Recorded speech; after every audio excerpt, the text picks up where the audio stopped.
प्यारे बच्चों, एक बहुत अच्छा क्वेश्चन इलेक्ट्रिक कैपेसिटेंस का आपके सामने है। Question number 23। आप पॉज करके इसको पढ़ लें पहले, बहुत अच्छा क्वेश्चन है। और बोर्ड पे आके मैं इसको पूरा क्वेश्चन क्लियर करके फिर का सॉल्यूशन बताता हूँ अभी आपको।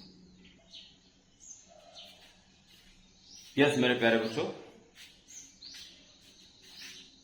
ये कैपेसिटर है और उसके बीच में बहुत सारी स्लैश भर रखी है। ये है मोटा आइडिया। अब मैं क्वेश्चन पढ़ रहा हूं। A parallel plate capacitor of capacitance C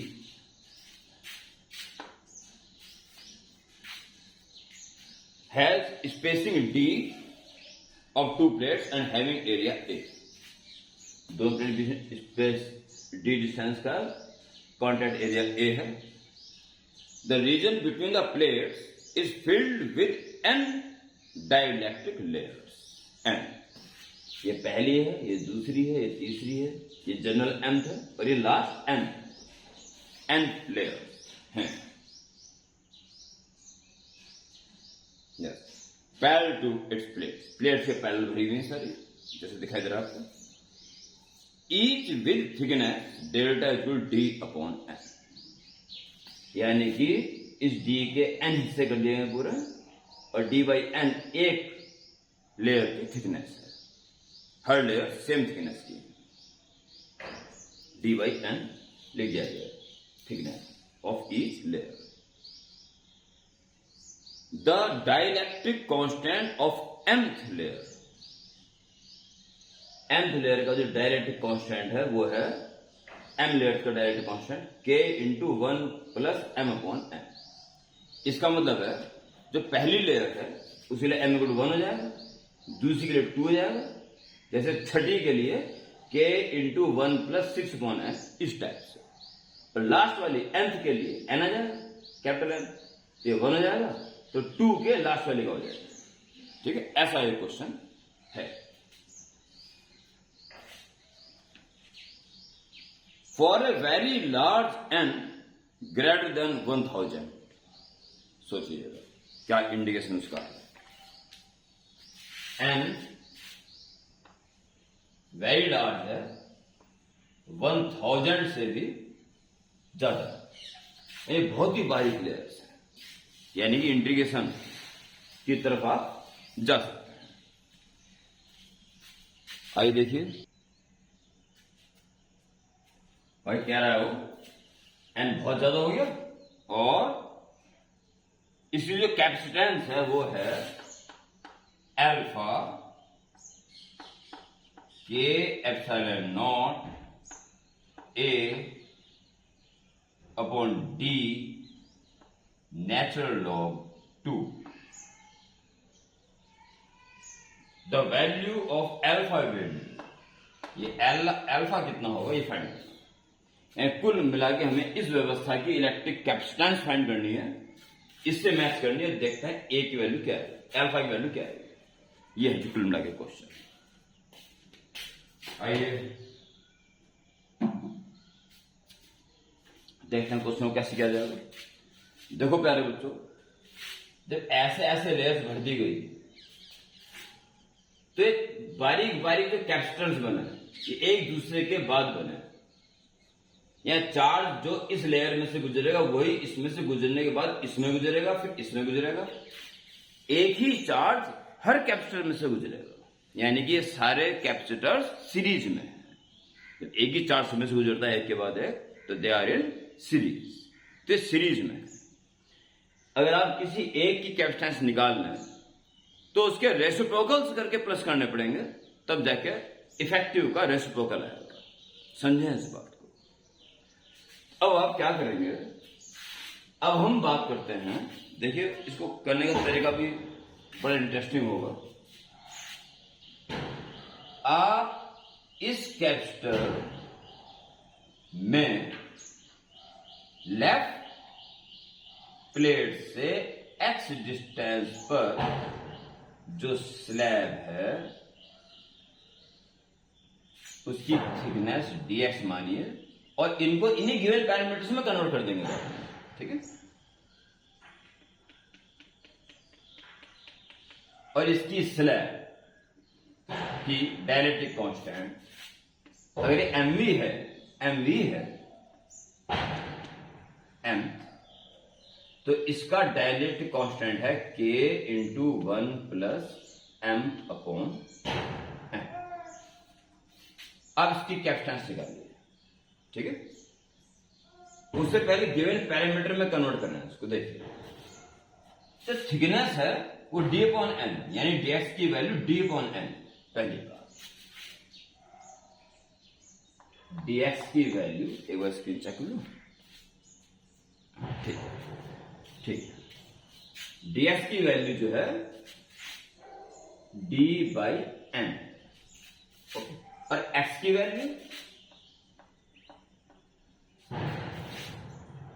देखिए d बाई n एक की है, तो यहां तक आप आते हैं m लेयर्स और सबकी थिकनेस बराबर है, यानी कि d बाई m ये तो एक की थिकनेस और ऐसा ऐसी m होगी वहां पर into m।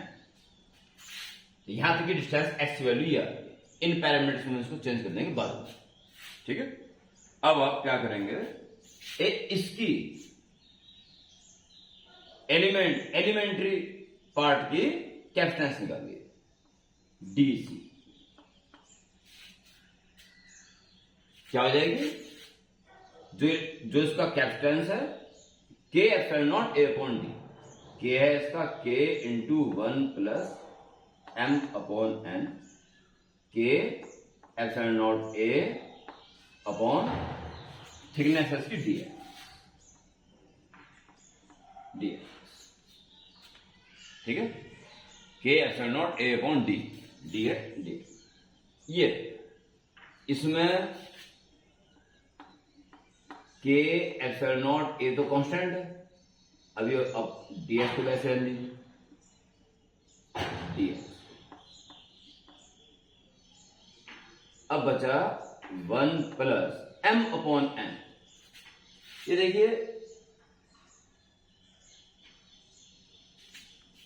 d upon n की dx है, तो आप उसको m dx, और m हम हटाना चाहते हैं क्योंकि n वेरिएबल है ना, एक दिन बदलता रहेगा, तो m अपॉन n की जगह x अपॉन d लीजिए, x अपॉन d।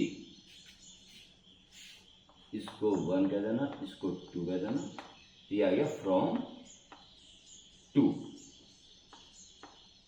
ठीक है। x upon m upon n की value x upon d, x upon d। मैं f वाला d डेरिवेटिव वाला बना रहा हूं, ये वाला गिवन स्पेस इतना हो गया, और ये d कांस्टेंट है। तो इस तरह से 1 अपॉन डी सी, क्योंकि रेसिप्रोकल के प्लस करने पड़ेंगे ना, तो रेसिप्रोकल निकाल दो उसका, तो ये आ जाएगा dx ऊपर आ जाएगा और डिवाइडेड बाई के एप्सिलॉन नॉट ए और 1 प्लस x अपॉन डी, ठीक है जी। अब आपको पहले का, दूसरे का, तीसरे के कैपेसिटेंसेस हैं उनके रेसिप्रोकल्स को प्लस करना है, यानी कि 1 अपॉन डी सी जितने भी आ रहे हैं लेयर्स की, इनको प्लस करना है, यानी इसका इंटीग्रेशन हमें करना है। इंटीग्रेशन 1 अपॉन डी सी, बड़ा इंटरेस्टिंग फैक्टर है, यहां पे ध्यान देना सॉल्व। और कांस्टेंट बाहर निकाल दीजिए, 1 अपॉन के एप्सिलॉन नॉट ए बाहर, और integration dx upon 1 plus x upon D, okay. अब जो ये 1 upon D C, 1 upon D C, 1 upon D C जो सारे प्लस हो रहे हैं, इन सबको जोड़ के 1 अपॉन सी आ जाना चाहिए, है समझ में। ये पहले वाले कैपेसिटर से लेके दूसरे वाले कैपेसिटर तक, पहले वाले को C1 मान लीजिए, लास्ट वाले को Cn मान लीजिए, तो ये क्या आ जाएगा, 1 अपॉन Cn से लेके 1 अपॉन Cn तक, सब कैसे 1 अपॉन सी, 1 अपॉन सी, 1 अपॉन सी सब ऐड हो, ठीक है। तो 1/C1 plus 1/C2 plus 1/C3 करके 1/C आ जाएगा। तो 1/DC का इंटीग्रेशन तो यही हुआ ना, 1/DC1 plus 1/DC2 plus 1/DC3, इन सबको जोड़ के 1/C तो आएगा। It's okay. यहां की बात कीजिए, x क्या होगा, x 0 से शुरू करना है, 0 से, और कहां तक पहुंचना है, पूरे यहां तक d तक, जब क्वेश्चन 0 हो जाए। तो सारी लेयर्स का इंटीग्रेशन हो रहा है और सारी लेयर्स का कैपेसिटेंस प्लस हो गए इफेक्टिव कैपेसिटेंस निकलने जा रहा है।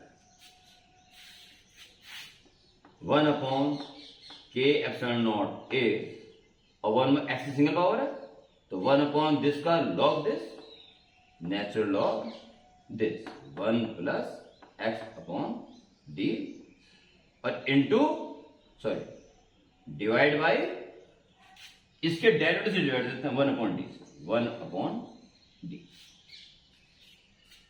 ठीक है। और लिमिट 0 to d, रेसिप्रोकल बाद में जाएगा आराम से, इज इक्वल टू, तो 1/d तो d पर पहुंच जाएगा, यहां पे कुछ होता है जाता ना, उसका पॉइंट ऊपर पहुंच जाएगा। तो d/k∈0a, अब रखो जी यहां पे नेचुरल लॉग, पहले d रखो, तो d/d 1 plus 1 2, natural log 2 minus natural log, अब 0 रखो तो log 1 प्लस 0 log, यस, ठीक है।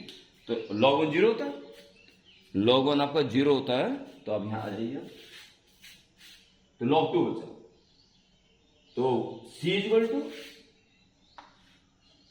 Therefore c is equal to, उल्टा कर दीजिए, k∈0a अपॉन d और साथ में log 2 minus 0 only log 2, natural log 2। तो आप ये देख रहे हैं c की वैल्यू पूरी एक्यूरेट आ रही है,